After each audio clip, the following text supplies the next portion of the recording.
The envelope was wrapped in gold foil. It sat right next to the roast turkey. Elena reached for it, her hands trembling, thinking her husband Sterling had finally bought her the apology gift she deserved after a hard year. But when she tore open the seal, it wasn't a deed to a house or a diamond necklace. It was a divorce filing. The timestamp read 9:00 a.m. Christmas morning. But the worst part wasn't the papers. It was the sound that followed. As her heart shattered, her mother-in-law didn't gasp. She raised her champagne flute, and the whole family started to cheer. They thought they had broken her. They had no idea they just handed the woman who knew all their darkest secrets the weapon she needed to destroy them. This is the story of the Christmas betrayal. The snow was falling heavily over the sprawling Blackwood estate in the Hamptons. From the outside, the mansion looked like a Christmas card come to life. Massive wreaths hung from the 12-foot oak doors, and the windows glowed with the warmth of 1,000 fairy lights. But inside, the air was cold enough to freeze breath. Elena adjusted the hem of her velvet dress, catching her reflection in the hallway mirror. She looked tired. At 32, she was beautiful, with sharp, intelligent eyes and dark hair, but the last 5 years of marriage to Sterling Blackwood had etched fine lines of exhaustion around her mouth. "Elena!" The sharp voice of Beatrice Blackwood, the matriarch of the family, cut through the silence. "The caterers are asking where the vintage Bordeaux is. Don't tell me you misplaced a $5,000 bottle of wine again." Elena took a deep breath, plastering on a smile as she walked into the dining room. "It's decanting in the pantry, Beatrice, just as you asked." Beatrice, a woman who wore pearls like armor and viewed empathy as a character flaw, sniffed dismissively. "Well, hurry it up. Camilla is thirsty." Elena's stomach tightened at the mention of the name. Camilla Vance, the daughter of a senator, blonde, leggy, and possessing a laugh that sounded like wind chimes. She had been Sterling's childhood sweetheart, the one the family always wanted him to marry. For the last 6 months, Camilla had been at every family dinner, every gala, and now she was seated at the right hand of Elena's husband on Christmas Day. Elena walked into the dining room, placing the crystal decanter on the table. The room was filled with the Blackwood clan Sterling's arrogant brother Preston, his venomous sister Charlotte, and his father Arthur, who was too busy checking stocks on his phone to acknowledge anyone. And there was Sterling, her husband. He was handsome, with the kind of jawline that sold luxury watches, but his eyes were cowardly. He wouldn't meet Elena's gaze. He was too busy pouring wine for Camilla, his hand lingering on her shoulder a second too long. "Thank you, Elena," Camilla said, her voice dripping with faux sweetness. "You're so good at domestic things. I always say everyone has their station in life." Charlotte giggled behind her napkin. "Ideally, the help stays in the kitchen, though." Elena gripped the back of her chair, her knuckles turning white. "I am his wife, Charlotte, not the help." "For now," Beatrice muttered loud enough for the table to hear. Elena sat down. She had brought the company back from the brink of bankruptcy 2 years ago.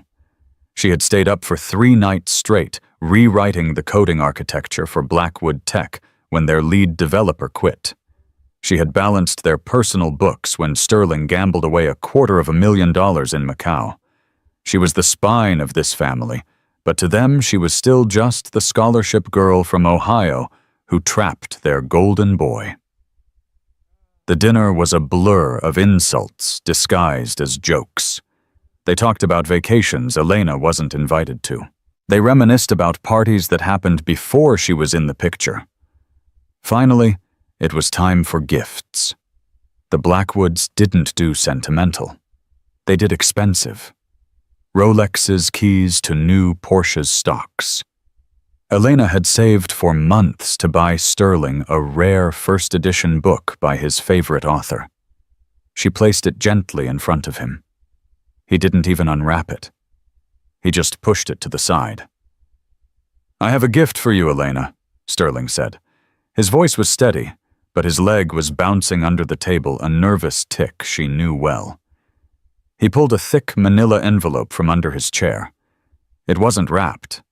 It had the logo of Whitmore Stone and Associates, the most aggressive divorce firm in New York City, embossed on the corner. The room went silent. The only sound was the crackling of the fireplace. "What is this?" Elena whispered, her blood running cold. "Open it."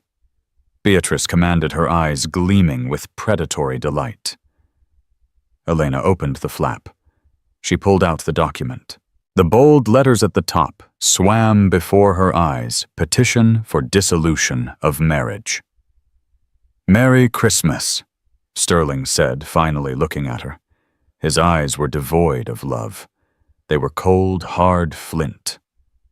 "I want you out of the house by tonight. The prenup is ironclad. You get the car, your clothes, and whatever is in your personal savings account. Nothing else." Elena felt like she had been punched in the throat. "Sterling, we're trying for a baby. We just talked about booking the fertility clinic last week." "I was lying," Sterling said flatly. He reached out and took Camilla's hand, interlacing their fingers on top of the white tablecloth. "Camilla and we realized we wasted enough time. She's pregnant, Elena. She's carrying the heir this family actually wants." The shock was so physical, Elena nearly fell out of her chair. She looked at Camilla, who was smirking, resting a hand protectively over her flat stomach. "It's a boy," Camilla whispered. Elena looked around the table, begging for someone to show an ounce of decency. Arthur Preston. Even the staff. But then it happened. Beatrice let out a short, sharp laugh. She raised her glass. "To the future," she shouted. "To finally taking out the trash." "Hear, hear," Preston roared, slamming his hand on the table. "About time," Charlotte cheered. The whole table erupted. They were clapping. They were toasting. They were cheering for the destruction of her life. Sterling was smiling, a weak, relieved smile, like a child who had finally pleased his mommy. Elena stood up. Her legs felt like jelly, but she forced them to hold her weight. She looked at the man she had devoted 5 years to. The man she had saved. "You're cheering," Elena said, her voice trembling but gaining volume. "You're cheering because you think I'm nothing. You think I'm just a placeholder." "You were a mistake, dear," Beatrice said, sipping her wine. "A clerical error we've finally corrected. Now run along. Security will escort you out. Don't try to take the silver." Elena looked at the divorce papers in her hand. She looked at the date. December 25th. They had planned this to maximize the cruelty. They wanted her broken. They wanted her to leave crying, making a scene, proving she was the trash they believed her to be. Something inside Elena snapped. But it wasn't a break. It was a fusion. The sadness evaporated, replaced by a cold nuclear rage. She didn't cry. She didn't scream. She calmly folded the papers and placed them back in the envelope. She looked at Arthur Blackwood, the silent father. "Arthur, did you check the P&L statements for the logistics division this morning?" Arthur frowned, confused by the pivot. "What, no? It's Christmas." "You should," Elena said enigmatically. She turned to Sterling. "And you? You think the prenup saves you? You think Whitmore Stone and Associates can untangle the web I built?" "Go away, Elena," Sterling scoffed. "You're embarrassing yourself." Elena picked up her purse. She walked to the door, the sound of her heels clicking rhythmically on the marble floor. At the archway, she stopped and turned back. The cheering had died down, replaced by a confused tension. "I'll leave," Elena said, her voice carrying through the hall. "But remember this moment. Remember the taste of that champagne. Because it's the last time any of you will taste victory. By next Christmas, none of you will be sitting at this table." "Get out!" Beatrice shrieked. Elena walked out into the snow. She didn't have a coat. She didn't have a ride. She walked down the long, winding driveway of the Blackwood estate, the cold biting into her skin. She pulled out her phone. Her fingers were numb, but she dialed a number she hadn't used in 3 years. It rang twice. "Hello?" A deep, gravelly voice answered. "Elena, is everything okay?" "No, Marcus," Elena said, staring back at the glowing mansion on the hill. "Initiate Protocol 0. They triggered the clause." "Are you sure?" the voice asked, sounding stunned. "That will burn it all down. Sterling, the family, the legacy. There's no coming back." "I know," Elena said, watching a snowflake melt on her engagement ring, a ring she twisted off her finger and hurled into the deep snowbank. "Burn it. Burn it all." 3 months had passed since that night in the snow. Elena was living in a small studio apartment in downtown Chicago. It was a far cry from the Hamptons, but it was hers. It smelled of stale coffee and old books, but to Elena, it smelled like freedom. And war. She sat in front of 3 monitors, her eyes scanning lines of complex code and bank ledgers. On the wall behind her was a whiteboard covered in a chaotic web of names, dates, and dollar amounts. At the center of the web was a photo of the Blackwood family. A knock came at the door. Elena didn't flinch. She knew who it was. She unlocked the door to reveal Marcus Thorne. Marcus wasn't just a lawyer. He was a forensic accountant and a corporate shark who made other sharks look like goldfish. He was also the only friend Elena had left from her life before Sterling. "Coffee?" Elena asked, turning back to her screens. "Whiskey," Marcus replied, stepping over a stack of legal files. He looked at the whiteboard. "You've been busy. You look like you haven't slept in a week." "I sleep when they fall," Elena muttered. "What's the update on the shell companies?" Marcus sat down, opening his briefcase. "It's exactly as you said. Sterling is an idiot. When you left, he tried to take over the CFO duties himself to save money. He didn't realize that the offshore accounts holding the family's liquid assets weren't actually owned by Blackwood Holdings." Elena allowed herself a small, dark smile. "They were owned by Aurora Consulting." "Exactly," Marcus grinned. "And guess who is the sole proprietor of Aurora Consulting?" "Me," Elena said. This was the secret the Blackwoods were too arrogant to notice. 5 years ago, when the company was failing, Elena had used her own inheritance money she got from her late grandmother, a humble sum that she invested brilliantly in crypto early on to bail them out. But she didn't give them the cash directly. She knew Beatrice would never accept charity from her. So Elena had set up a consulting firm, Aurora, and loaned the Blackwoods the capital at a variable interest rate, securing the loan against their personal assets, the Hamptons estate, the private jet, and the patent for their flagship tech. Because Elena had been managing the books, she had always waived the interest payments. She kept the debt dormant. But on Christmas Day, when Sterling fired her, he effectively fired the only person keeping the debt collection at bay. "I sent the demand letter this morning," Marcus said, sliding a document across the desk. "We are calling in the loan. Full repayment. $45 million. Due in 30 days. "They don't have it," Elena said, typing rapidly. "Sterling spent the last quarter's profits on that yacht for Camilla. I saw the transaction." "So they default," Marcus shrugged. "And you foreclose?" "Not yet." Elena stopped typing. She spun her chair around. "If I foreclose now, they play the victim. They'll go to the press. They'll say the vindictive ex-wife is stealing their home. I need them to destroy themselves first.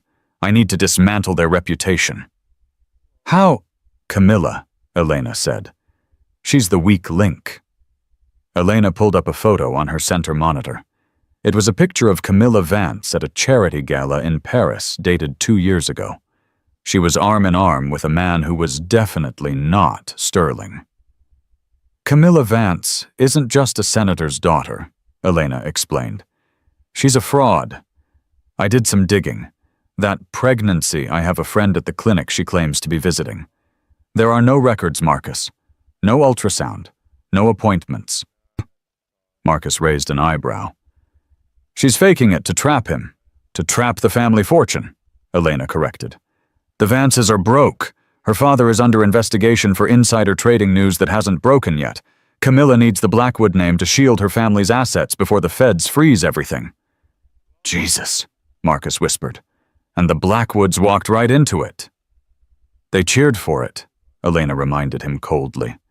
They cheered for their own executioner because she was blonde and had the right last name. Elena stood up and walked to the window, looking out at the rainy Chicago streets. Step 1 is the business. Sterling is presenting the Q1 earnings report to the board next week. He thinks he's going to announce record growth because of a new government contract.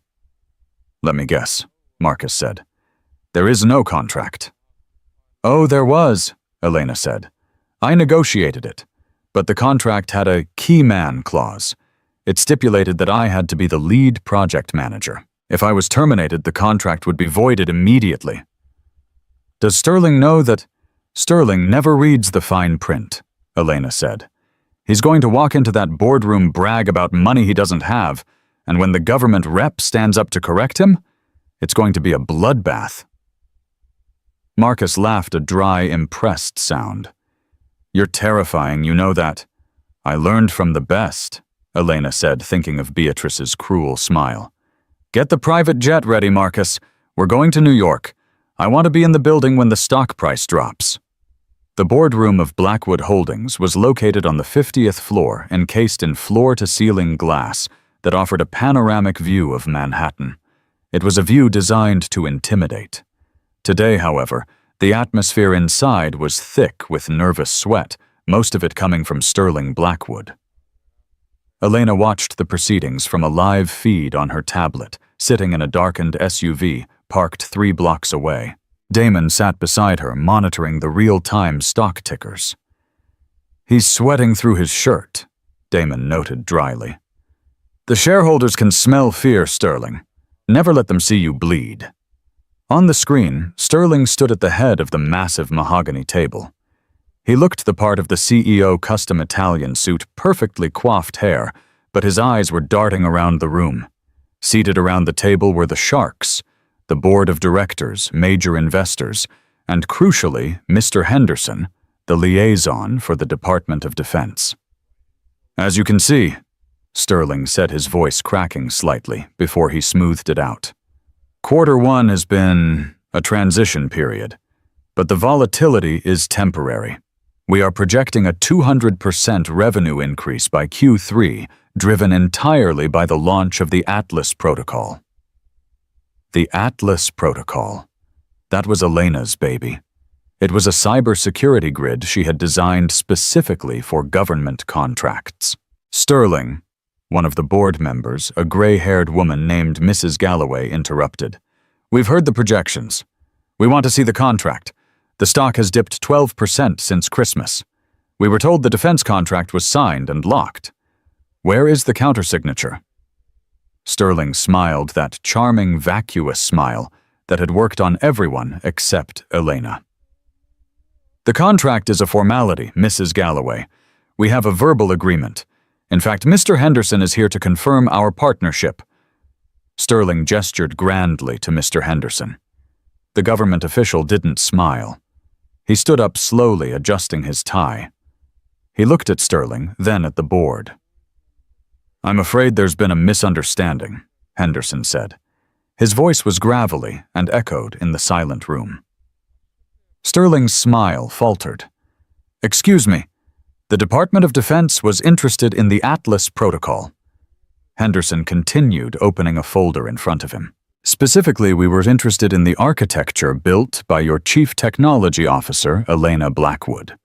Our vetting process identified her as the primary asset. She is the only one with the security clearance and the coding knowledge to maintain the grid. Elena is no longer with the company, Sterling said, a bead of sweat finally rolling down his temple. We have a new team. Cheaper, more efficient. We met your new team, Henderson said dismissively. They are incompetent. Furthermore, Clause 14B of the preliminary agreement, the key person clause, states that if Mrs. Blackwood is removed from the project without federal approval, the deal is void. The room erupted. Void, Mrs. Galloway shouted, standing up. That contract was valued at $80 million. It is void, Henderson confirmed, closing his folder. We are pulling the offer. We will not be doing business with Blackwood Holdings. Henderson walked out. The door clicked shut, sounding like a gunshot in the silence. Sterling stood frozen. He looked at his father Arthur, who was sitting in the corner.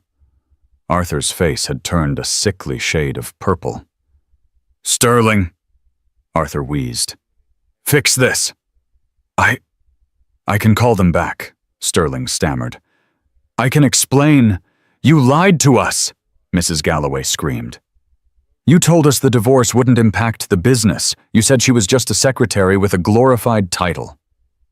Damon, sitting in the SUV, whistled low. And here comes the drop. On the screen, the stock chart for Blackwood Holdings BLKH began to free fall. It went from $45 a share to $38 in seconds as the news of the lost contract hit the wire. Then $30, then $22. Execute the second phase, Elena said softly. Damon tapped a key on his laptop. Back in the boardroom, the chaos was interrupted by the loud pinging of phones. Every board member looked down at their devices simultaneously. What now? Sterling yelled, losing his composure. Stop looking at your phones and listen to me. We just received a notification, Mrs. Galloway said, her face pale. A hostile takeover bid. An external firm just bought 15% of the outstanding shares in the last 10 minutes at the crashed price. Who? Sterling demanded. Who is kicking us while we're down? Mrs. Galloway looked at the screen. A firm called Aurora Consulting. Sterling froze. He knew that name. That was the firm his ex-wife had used to manage the family's private debts.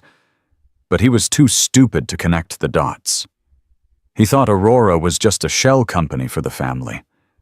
He didn't realize Elena was the sole signatory. This is a disaster, Arthur Blackwood groaned, clutching his chest. The margin calls. Sterling, if the stock goes below $15, the bank calls in the loans on the estate.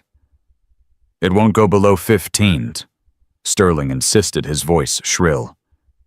We still have the logistics division. We still have the Vance merger. Camilla's family money will inject liquidity. Elena, watching in the car, felt a cold pang of satisfaction. He's doubling down on Camilla.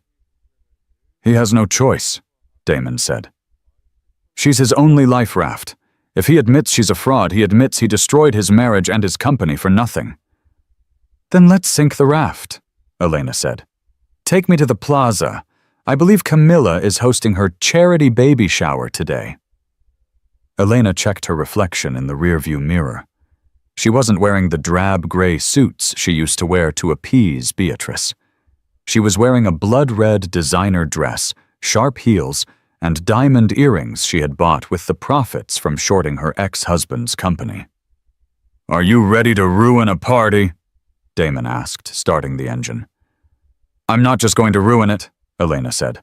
I'm going to expose the lie that started this whole war. The grand ballroom at the Plaza Hotel was dripping in pastel blue flowers. It was the social event of the season, the Baby Blackwood shower. Even though the divorce wasn't finalized and the wedding to Camilla hadn't happened. Beatrice had insisted on this party.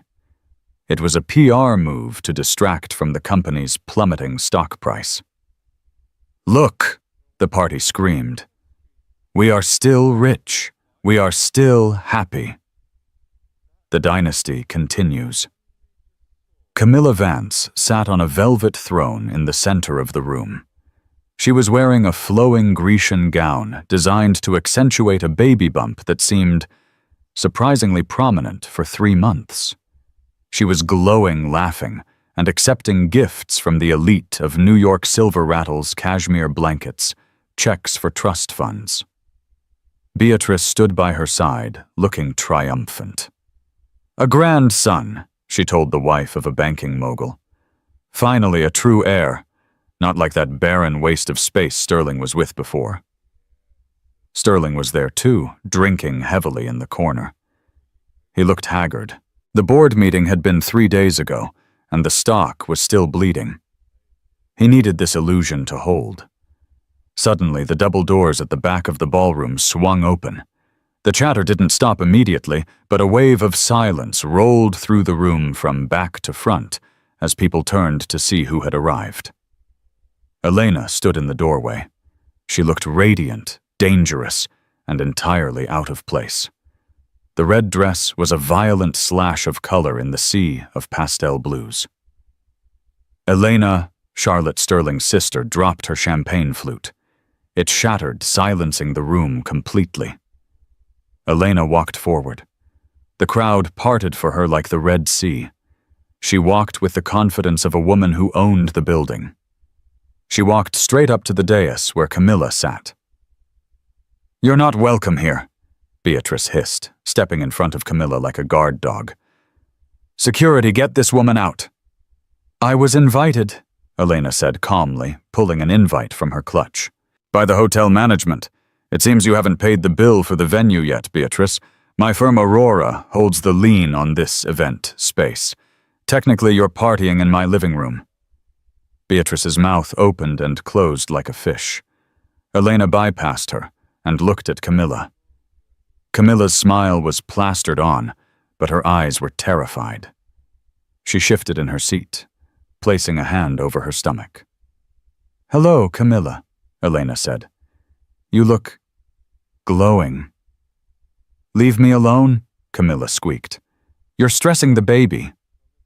"The baby," Elena repeated. She turned to the crowd. "It's amazing, isn't it, the miracle of life? Especially considering the medical impossibility of it." "What are you talking about?" Sterling demanded, stepping forward, his face flushed with alcohol and anger. "Get out, Elena. You're just jealous because you couldn't give me a son." "Is that what she told you?" Elena asked. She signaled to the back of the room. Damon walked in. He wasn't alone. Walking beside him was a tall, nervous-looking man in a white coat. Camilla gasped.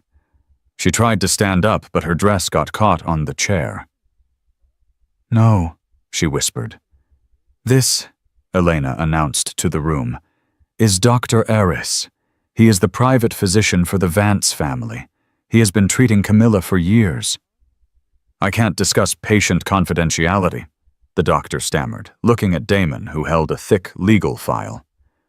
"You can when there is a subpoena involved regarding financial fraud," Damon said loud enough for the press photographers in the corner to hear.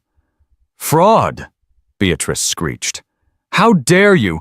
Tell them, doctor," Elena said, "or we release the records of the payments Camilla made to you to forge the ultrasound." The room was deadly silent. "Miss Vance," the doctor looked at his shoes. "Miss Vance had a procedure 3 years ago, a hysterectomy, due to complications from a previous issue." The air was sucked out of the room. "A hysterectomy," Sterling whispered. He looked at Camilla. "But you're pregnant." "I saw the bump." Elena stepped closer to Camilla. "Stand up, Camilla." "No!" Camilla cried, tears streaming down her face. "Don't touch me! Stand up!" Elena's voice cracked like a whip. Camilla stood up, trembling. Elena reached out. Camilla tried to slap her hand away, but she was too slow. Elena grabbed the fabric of the dress around the stomach area and pulled. It wasn't flesh. It was a distinct foam-like resistance. A moon bump, a high-end prosthetic used by actresses.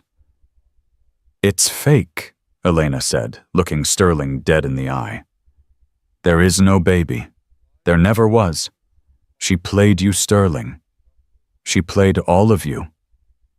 Sterling stared at the foam bump under the silk. His face crumpled. The reality of his situation crashed down on him. He had fired the genius behind his company, divorced his loyal wife, and alienated his investors, all for a foam pad and a lie.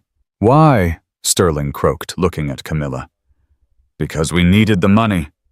Camilla screamed, her facade breaking into ugly, desperate sobs. "Daddy is going to jail. We have nothing. You were supposed to save us." I have nothing either," Sterling yelled back. "I spent the last of the reserves on this ring, on this party. Oh, it gets better," Elena interrupted, enjoying the show. "Camilla didn't just lie about the baby. She's been funneling the wedding planning money Sterling gave her directly into her father's offshore defense fund. $2 million, Sterling. Stolen right from under your nose while you were busy mocking me." The crowd began to whisper. Phones were out. This was going viral in real time. Beatrice looked like she was having a stroke. She turned on Camilla, grabbing her by the shoulders. "You little witch. You lied to a Blackwood. You're broke, too," Camilla spat back, shoving Beatrice away. "Everyone knows it. Elena owns you." Beatrice stumbled back, landing hard on the steps of the dais. Her pearls scattered across the floor. Elena stood in the center of the chaos. The Blackwoods were screaming at the Vances. The guests were fleeing. The photographers were flashing away. Elena walked over to Sterling. He was sitting on the steps, his head in his hands. "You wanted a twist, Sterling," she whispered. "You wanted excitement. You got it." "Elena." He looked up, tears in his eyes. "Elena, please. I didn't know. I'm sorry. Can we fix this? I'll fire her. I'll sue her. Just come back. The company needs you. I need you." Elena looked at him with pure pity. "The man I married died a long time ago. You're just a husk with a checkbook, and now even the checkbook is empty." She turned to leave. "Wait!" Beatrice screamed from the floor, trying to stand up with dignity. "You can't leave us like this. We're family." Elena stopped. She looked back at the mother-in-law who had toasted to her divorce. "Family." Elena laughed, a cold, sharp sound. "Family doesn't cheer when you're in pain, Beatrice. Family doesn't treat people like disposable employees. You fired me. Now I'm firing you." "From what?" Beatrice sneered. "You have no authority over this family." Elena pulled a red envelope from her purse, matching her dress. She tossed it onto Beatrice's lap. "Open it," Elena said. "It's an eviction notice. You have 24 hours to vacate the Hamptons estate. Protocol 0 is complete." Elena walked out of the ballroom, leaving the Blackwoods in the ruins of their own making. The silence that followed her was heavy, broken only by the sound of Camilla weeping and the click of cameras capturing the fall of an empire. The eviction of the Blackwood family was not a private affair. Because Elena had tipped off the press, news vans were lined up outside the iron gates of the Hamptons estate the next morning. It was raining a cold, miserable sleet that turned the immaculate lawn into mud. Inside the mansion, the scene was apocalyptic. Movers hired by Elena's firm were efficiently packing boxes. They weren't being gentle. Beatrice sat in her favorite armchair in the drawing room, clutching a porcelain dog. She refused to move. "You can't do this," Beatrice muttered to the sheriff's deputy standing by the door. "I am Beatrice Blackwood. My grandfather built this house." "And your son mortgaged it to a shell company that foreclosed on it, ma'am," the deputy said politely but firmly. "The deed belongs to Aurora Consulting. You have to go." "Where will I go?" she whispered. I have no friends. It was true. In the 24 hours since the baby shower disaster, Beatrice's phone had gone silent. The country club revoked her membership due to unpaid dues, another consequence of frozen assets. Her best friends were suddenly busy or vacationing in St. Bart's. The social hierarchy of New York was brutal. When you smelled of failure, you were quarantined. Sterling was in the hallway arguing with Preston. "You idiot!" Preston shouted, shoving his brother. "You lost the trust fund? You lost the house. I have to move into a condo in Jersey because of you." "Shut up, Preston!" Sterling yelled back. "You never worked a day in your life. If you had helped at the company instead of partying, maybe we wouldn't be here. Both of you out," the foreman of the moving crew shouted. "We're changing the locks in 10 minutes. Elena pulled up the driveway in her modest sedan. She didn't buy a flashy car. She didn't need to. She parked right in front of the fountain. She stepped out holding a large umbrella. Damon stood beside her holding the final paperwork. Beatrice saw her through the window and ran out the front door, ignoring the rain ruining her silk blouse. "You!" Beatrice screamed, pointing a shaking finger. "You did this! You planned this, you vindictive little snake!" Elena stood calm under her umbrella. "I didn't plan for Sterling to cheat Beatrice. I didn't plan for you to cheer. I just planned for the possibility that you were exactly who I thought you were." "I'll sue you!" Beatrice shrieked. "I'll tell everyone you stole our company." "I didn't steal it," Elena said, motioning to Damon. Damon stepped forward. "Actually, Mrs. Blackwood Elena bought the debt legally. And regarding the company, the shareholders voted this morning. Sterling has been removed as CEO for gross negligence and reputational damage. The board has appointed a new interim CEO." "Who?" Sterling asked, stepping out into the rain, looking defeated. "Me," Elena said. Sterling's jaw dropped. But you hate us." "I hate what you became," Elena said. "But I love the work. I built that code, I built that team. The board knows I'm the only one who can bring the government contract back. So they gave me the keys." Elena walked up the steps, forcing Beatrice and Sterling to step back. She looked at the massive oak doors where just 3 months ago she had been kicked out into the snow. "I'm offering you a deal," Elena said, turning to face them. Hope flickered in Sterling's eyes. "A deal, you mean? We can stay—" "No," Elena said firmly. "You can never stay here again. This house is being sold. The proceeds will go to pay off the creditors and the employees you tried to stiff." "Then what's the deal?" Beatrice asked, shivering. "I have set up a small trust," Elena said. "It pays a modest monthly stipend, enough for a 2-bedroom apartment in Queens and groceries. It's more than you deserve. But I'm doing it because, unlike you, I don't find joy in seeing people starve." "Queens," Beatrice looked horrified. "I won't do it. I'd rather die." "Then starve," Elena said, turning her back. "The offer expires when I walk through these doors." "Wait!" Sterling cried. He grabbed Beatrice's arm. "Mother, shut up. We have nothing. Take the money." Beatrice slumped. The fight went out of her.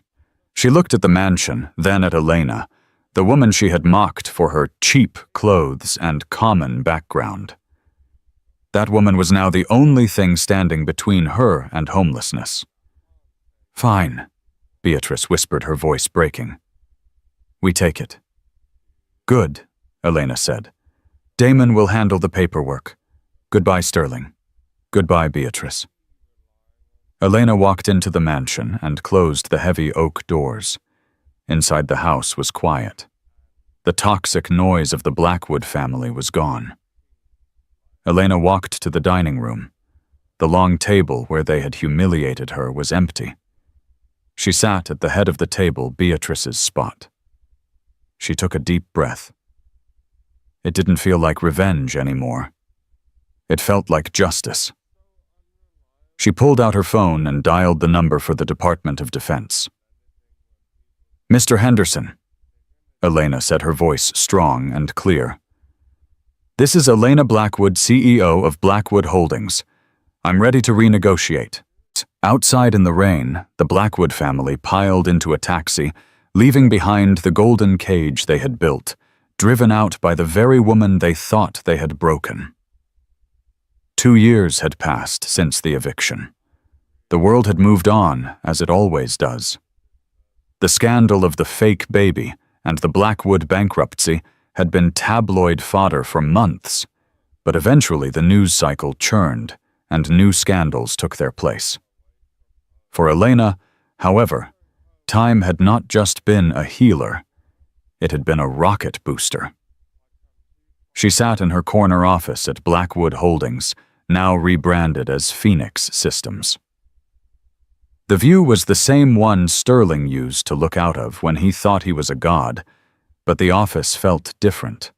The heavy masculine mahogany and leather were gone, replaced by sleek glass cream-colored wool and modern art. It was light-airy and intimidatingly efficient. Elena checked her watch.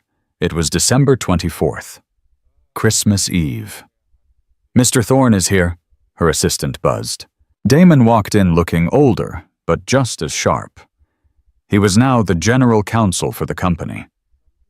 "Merry Christmas, boss. The acquisition of the logistics firm in Seattle just closed. You are officially the head of the largest logistics tech company on the East Coast."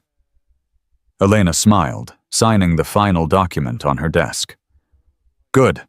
Send the staff home early, Damon. Bonus checks have been distributed. Everyone got 15%. Damon nodded. "They love you, Elena. You know, turnover is at an all-time low.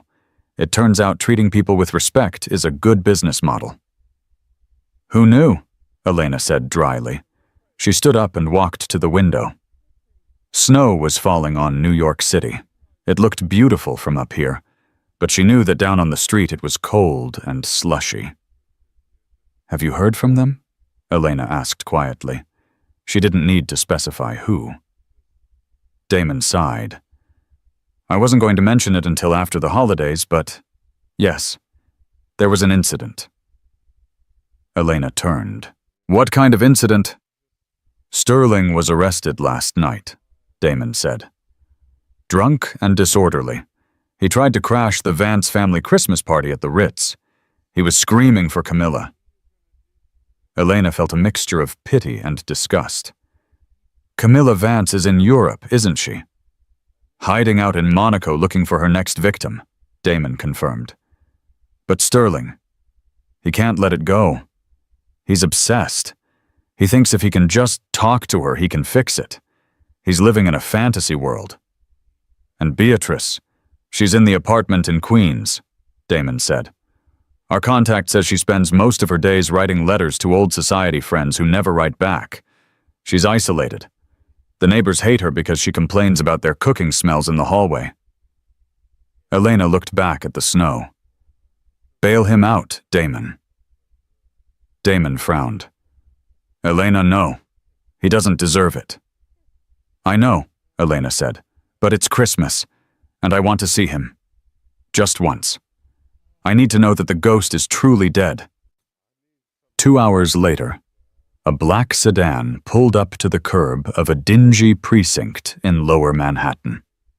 Elena stepped out, wrapped in a white cashmere coat that cost more than Sterling's car used to. Sterling Blackwood walked out of the station doors. He looked like a ruin of a man. His hair was thinning and unkempt. He wore a cheap, ill-fitting coat, and his face was puffy from cheap alcohol. He squinted against the streetlights, looking confused, until he saw her. "Elena," he croaked. She stood 5 feet away, the distance feeling like an ocean. "Get in the car, Sterling. I'll give you a ride home." He hesitated, a flash of his old pride warring with his current desperation. Desperation won. He slid into the leather back seat of the luxury car, the same kind of car he used to drive now, chauffeured by his ex-wife's employee. The drive to Queens was silent for a long time. Sterling stared at the leather interior, his hands shaking. "You look good," he finally said. His voice was small. "I am good," Elena replied evenly. "I saw the Forbes article," Sterling said. "Top 40 under 40. They called you the tech titan. They didn't mention me." "Why would they?" Elena asked. "You haven't been part of the company for 2 years." "I built that company." Sterling snapped a sudden flare of anger. "My grandfather built it. Your grandfather built a hardware store," Elena corrected him. "Your father turned it into a logistics firm. I turned it into a tech giant. You just signed the checks and drank the wine." Sterling slumped against the door. "It's not fair. She ruined me, Elena. Camilla. She took everything." "You let her," Elena said. "You held the door open for her while she robbed you." "I thought she loved me," Sterling whispered. I thought I was upgrading. That's what Mother said. She said you were sturdy, but Camilla was spectacular. And now I stock shelves at a pharmacy." Sterling laughed bitterly. Sterling Blackwood. "Sterling, stocking diapers and aspirin. People recognize me sometimes. They take pictures. They put them on the internet." The car pulled up to a grim brick apartment complex in Queens. It was raining sleet now. The building had peeling paint and bars on the first-floor windows. "We're here," Elena said. Sterling didn't move. He looked at her, his eyes wet. "Elena, is there any chance I've changed? I've learned my lesson. I miss you. Not the money. I miss you. I miss how you used to organize my day. I miss how safe I felt with you." Elena looked at him, searching for any spark of affection in her own heart. She found nothing, just a dull gray indifference. "You don't miss me, Sterling," she said softly. "You miss having a mother. You miss having a manager. You want someone to fix your life again, but I'm not a mechanic anymore." "I can change," he begged, reaching for her hand. She pulled back sharply.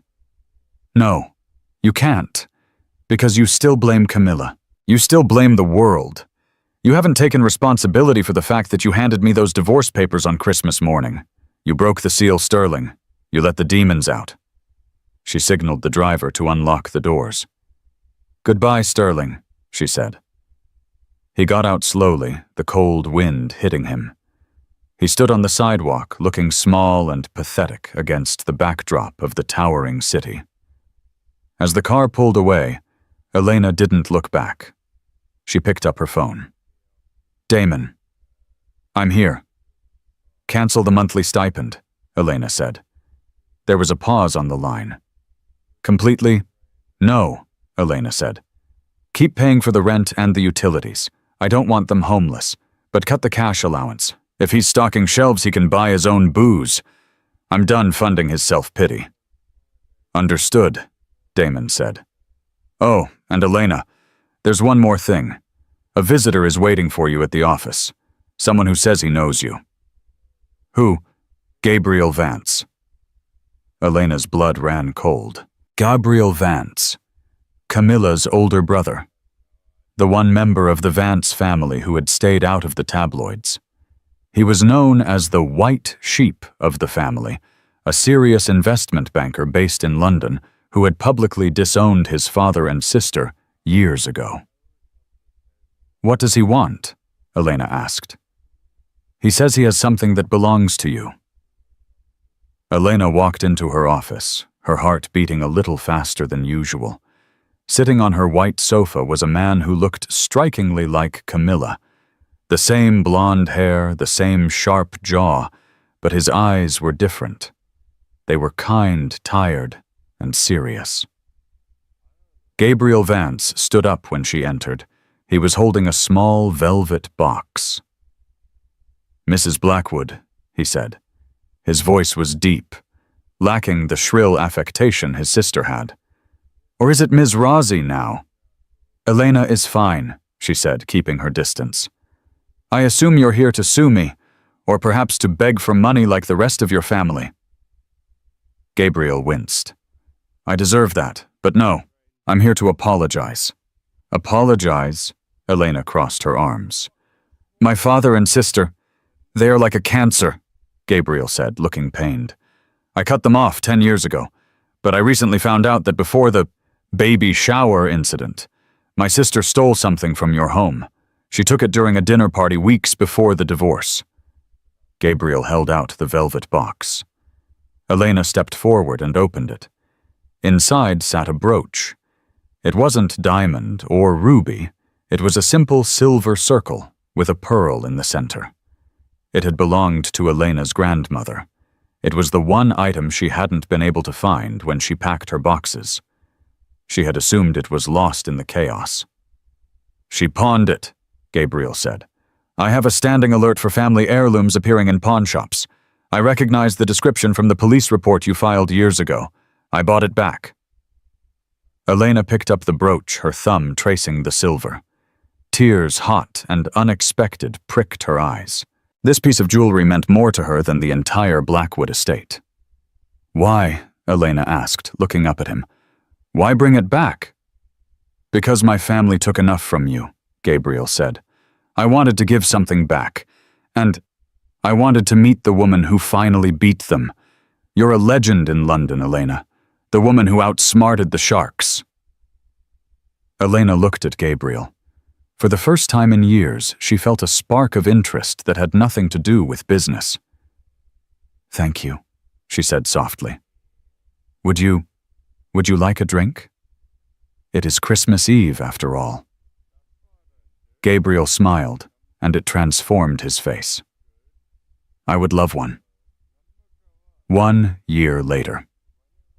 The scene was the same, but the context had shifted entirely. It was Christmas morning at the Blackwood estate in the Hamptons, but it wasn't the Blackwood estate anymore. The sign on the gate now read the Rossi Foundation. Elena had bought the house back, but she didn't live in it.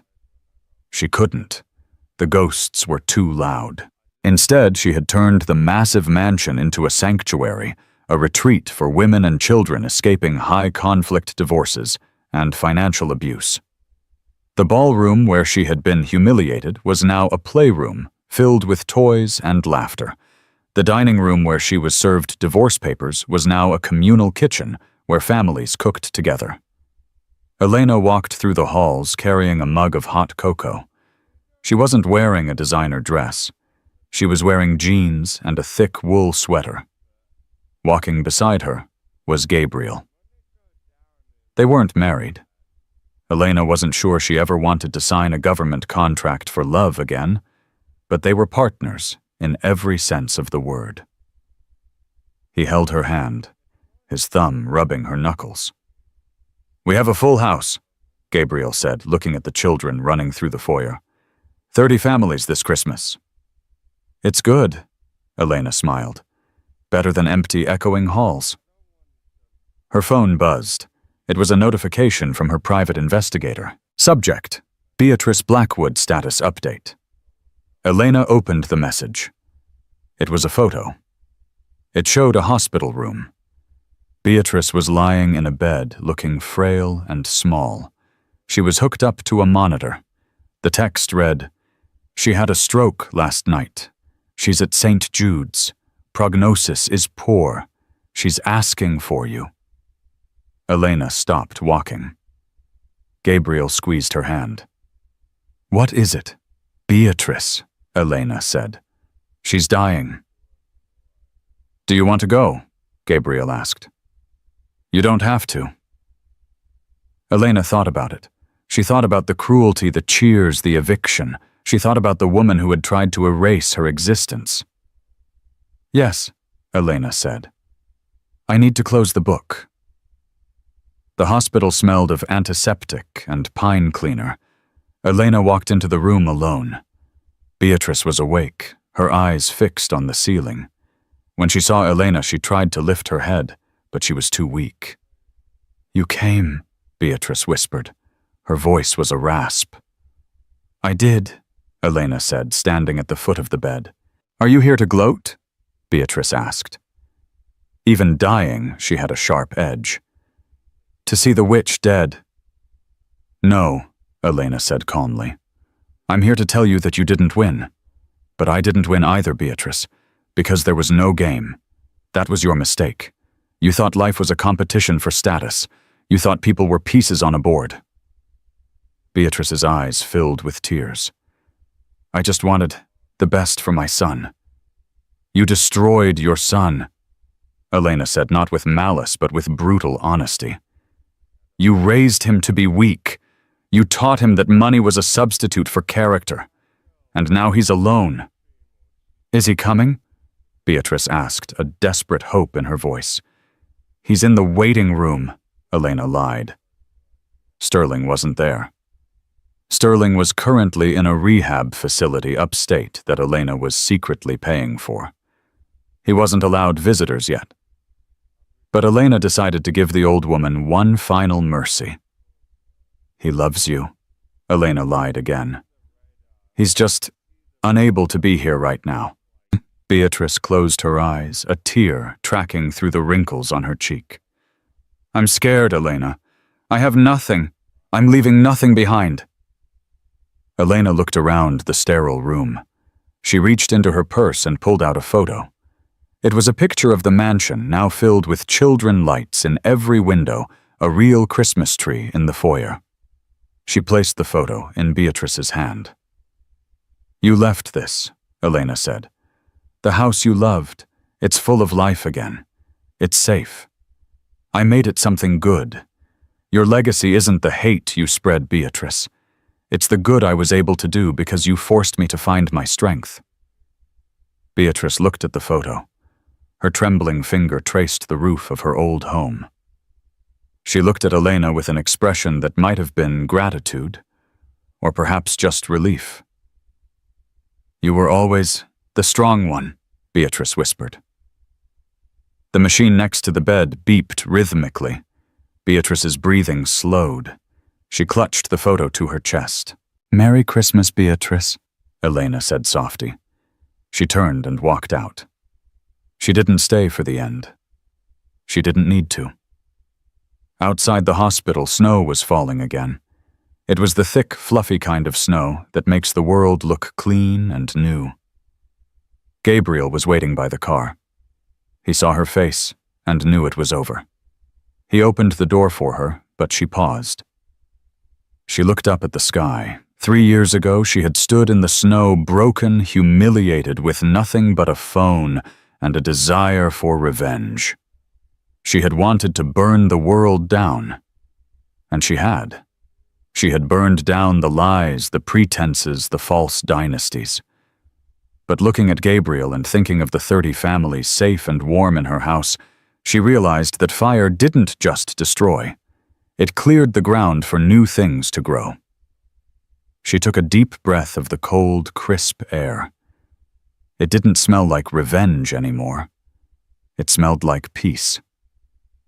"Ready to go home?" Gabriel asked. Elena smiled, a real, full smile that reached her eyes. "Yes," she said. "Let's go home." She got into the car, and as they drove away, the sun began to break through the winter clouds, shining bright and blinding on the fresh white snow. And that is how Elena didn't just survive the Christmas betrayal, she rewrote the ending. She took the stones they threw at her and built an empire, while the family that cheered for her ruin ended up with nothing but their own bitterness. It's a brutal reminder. Be careful who you step on today, because they might be the ones holding the keys to your future tomorrow. What would you have done in Elena's shoes? Would you have helped Beatrice at the end, or left her alone? Let me know in the comments below. I read every single one. If you enjoyed this story of justice and karma, please hit that like button. It really helps the channel. And don't forget to subscribe and ring the bell so you never miss the next real-life drama. Merry Christmas and stay strong.